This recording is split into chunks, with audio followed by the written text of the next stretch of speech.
The call comes on a Tuesday afternoon, a recruiter. The role sounds like the job you actually wanted 15 years ago, more creative, less political, a company building something that feels like it matters. You're interested. You're more than interested. For about 45 seconds, you feel something you haven't felt in a while. Then they mention the compensation. It's 15% below what you make now, and the conversation in your head doesn't hesitate. We can't. Not with this mortgage. Not with these car payments. Not with the life you've built around you. You thank them, hang up, and go back to your inbox. The door closes, and in the silence that follows, you feel the walls. That's the moment this video is about. Not the job offer. The walls. Because here's the thing most people never examine. You are not trapped by your income. You're trapped by your identity. The house, the neighborhood, the schools, the cars, the vacations. You don't just own these things. You are these things. And that's a very different kind of debt. I'm going to show you the architecture of that structure. I'm going to prove to you how the very thing you think of as your greatest achievement has become the primary constraint on your freedom. Your life is a portfolio of good decisions. You chose the stable career over the risky passion because you were told that was maturity. You bought the house instead of renting because every authority figure in your life insisted it was an asset.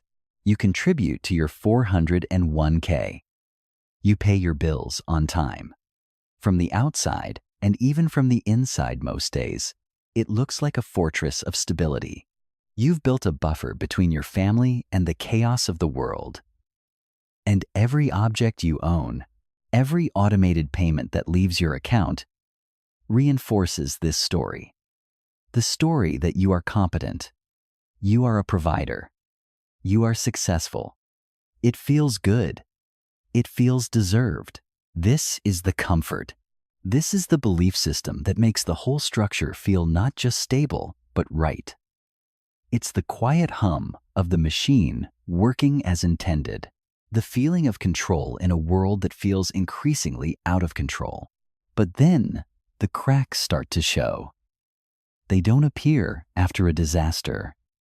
They appear after a victory. You get a 7% raise, the biggest of your career. There's a brief flash of excitement, a feeling of validation. Then, a quiet calculation runs in the back of your mind. A mental spreadsheet opens automatically. You realize that after taxes, that raise perfectly covers the recent increase in property taxes, the higher premiums for health insurance, and the new, more expensive summer camp the kids need to go to because all their friends are. The raise is gone before it ever arrives. It was never surplus. It was intake air for a machine that was already running lean. It doesn't create freedom. It plugs a deficit you didn't even realize was growing. You're running faster, generating more power, just to keep the lights on in the same room. The walls haven't moved, or the crack is quieter.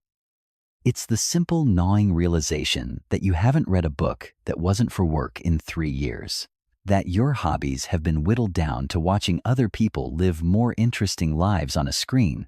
The machine you've built to service your lifestyle doesn't just demand your money, it demands your time and your cognitive bandwidth. There is no room for deep thought, for spontaneity, for the person you were. Before you became the person who could afford all this, that person has been deprecated, quietly retired.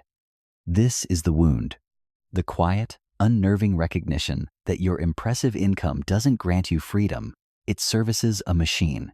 The machine has a name. It's the Habitual Identity Engine. It's one of the most powerful, invisible mechanisms shaping the lives of the modern middle and upper middle class. It wasn't designed with malice by a single architect in a dark room. It's an emergent property, a ghost in the machine born from the marriage of a consumer credit system and a culture of identity-based marketing. It runs on a simple, 3-stroke cycle that repeats itself constantly, silently in your life. First stroke, acquisition. You make a choice. You buy a home in a better neighborhood. You lease a more premium car. You enroll your kids in a private school. The decision is always rationalized with impeccable logic. It's for the kids. It's a smart investment. I've worked hard. I deserve it. This purchase isn't just a utility. It's a signal. It signals to yourself and to others that you have reached a new level. You are upgrading your status. It's a tangible marker of progress, a way to make your internal success externally visible. This is the story you tell yourself, and it feels true. Second stroke, habituation. The new reality becomes the baseline. The first few months in the big house feel like a vacation. You notice the crown molding, the quiet street. Then, it's just the house. The heated seats in the car go from a luxury to an expectation. The smaller, older house now seems impossibly cramped. The old, reliable car feels cheap. This is the hedonic treadmill, a well-documented psychological phenomenon, and it is relentless. Your brain adapts to the new stimulus, and the pleasure fades. What remains is not joy, but the new standard. The cost remains fixed, but the emotional benefit evaporates into the ordinary. Third stroke, identification. This is the most crucial and insidious part of the cycle. The habit is no longer something you do. It becomes part of who you are. You're not just a person who lives in a house in Northwood. You are a Northwood person. You aren't someone who drives a Lexus. You are a Lexus driver. The neighborhood, the car, the vacation spots, the brands you buy, they become integrated into your self-concept. They are the evidence that supports the story of your success. To abandon them would be to tear a page out of your own autobiography. And here is the trap. Once that fusion happens, letting go of the thing is no longer a financial calculation. It's an identity crisis. Selling the house and moving to a smaller one doesn't feel like a smart financial move to free up cash flow. It feels like a public declaration of failure. It feels like you are becoming less. The Habitual Identity Engine has done its job. It has taken a discretionary lifestyle choice and fused it to your core sense of self, turning a preference into a perceived necessity. It has transformed a want into a need, without you ever consciously agreeing to the change. Who profits from this engine running smoothly? The entire architecture of our consumer economy. It's a system of interlocking incentives, not a conspiracy. Lenders profit from you stretching for the bigger mortgage, locking you into 30 years of predictable interest payments. The loan officer is incentivized to get you the largest possible loan, not the most manageable one. Their compensation is tied to loan volume. Car companies and their financing arms profit from a lease cycle that ensures you're always in a new car with a new payment, perpetually renting a depreciating asset. Marketers profit from a world where our identity is something we purchase and display, because an internal, cultivated identity buys nothing. The system doesn't need you to be happy. It needs you to be predictable. And nothing is more predictable than a person servicing the identity they've built. The perfect consumer isn't a happy one. It's a slightly anxious one who believes the next acquisition will finally make them feel secure. This engine is incredibly efficient at consuming your money. But its real product isn't debt. It's a specific kind of blindness. It prevents you from seeing other ways to live. But the mechanism doesn't stop there. What it does to the people who finally see it, that's what I want to show you at the end. Let me show you how this engine works in a human life. Meet David. David is 44, a senior director of marketing at a mid-sized tech firm. He and his wife have 2 kids, and their household income is a very respectable $220,000 a year. These are illustrative numbers, but the pattern is real. 5 years ago, the conversation started the way it always does with the kids. The school district was a B-. They found a house in a neighboring town with an A+ rating. It was 30% more expensive.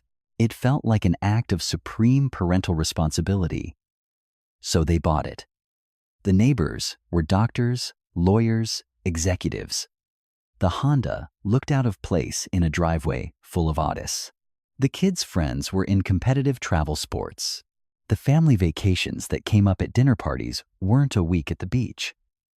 None of this was a conscious decision. It was atmospheric.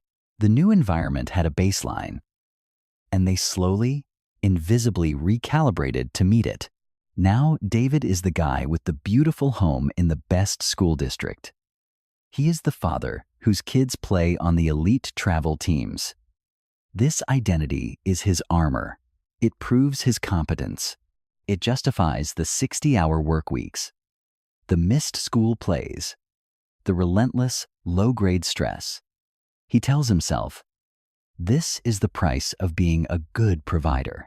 Last month, his company announced restructuring. His job is probably safe, but for the first time, he felt a flicker of profound terror. He sat at his kitchen island and sketched it out on a napkin. And these numbers are illustrative of his specific situation, not a universal rule.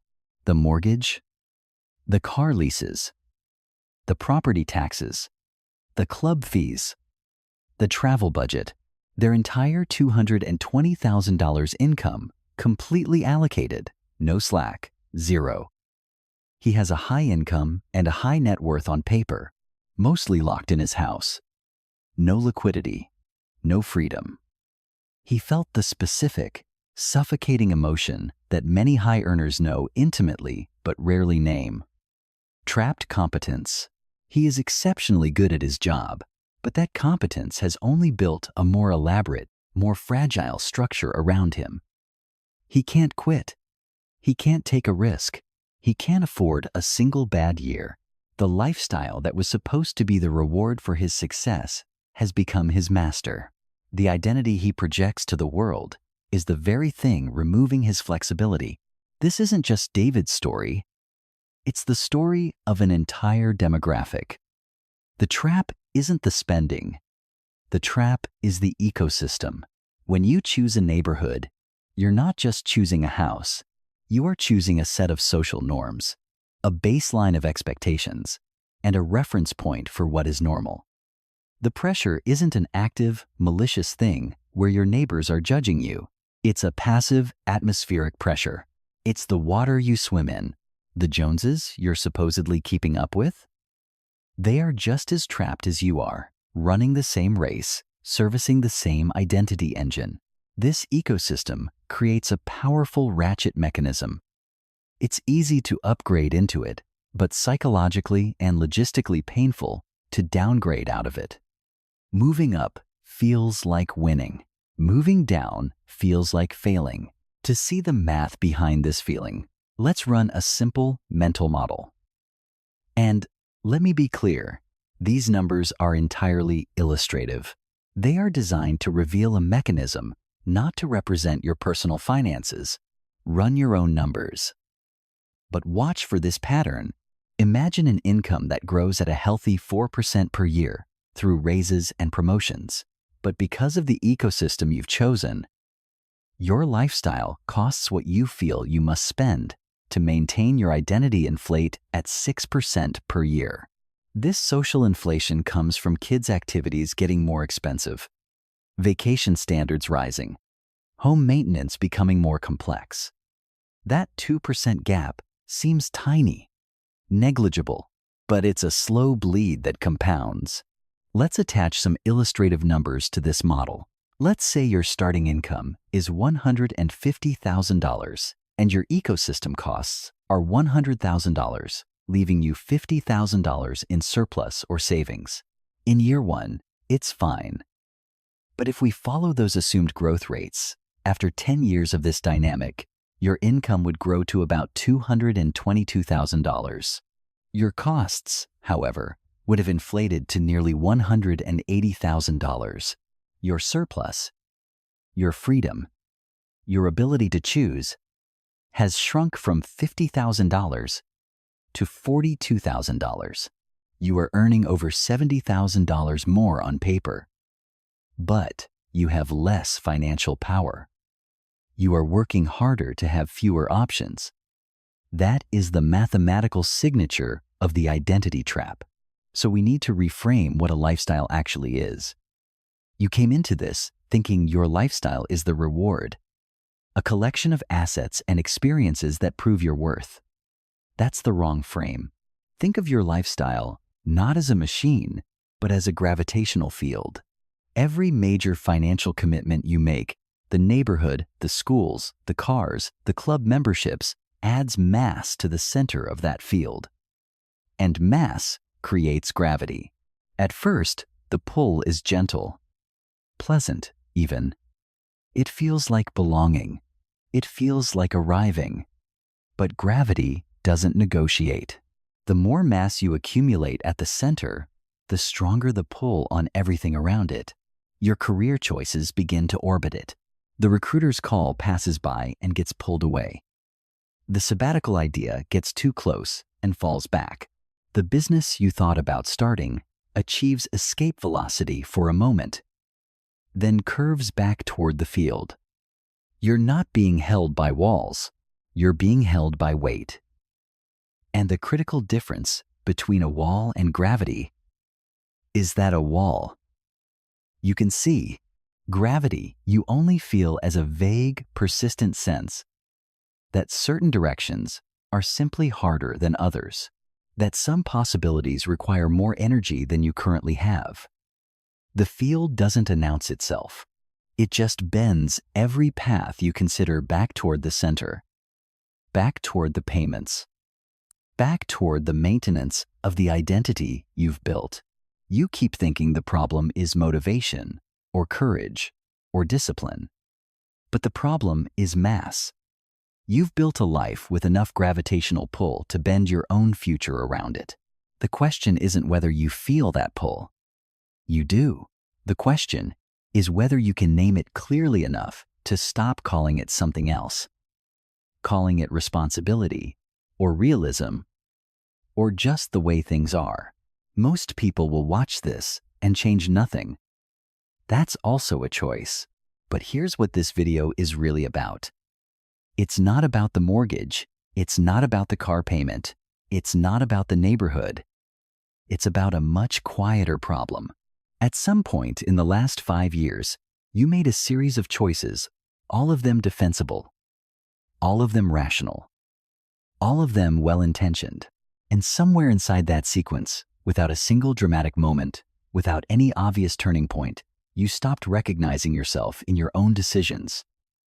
The recruiter called, and the version of you that picked up the phone, the one who did the math in 2 seconds and said no without even sitting with the question, that person is not the person you think you are. It's the person your lifestyle has made you. The gap between those two people is not a moral failure. It's not weakness.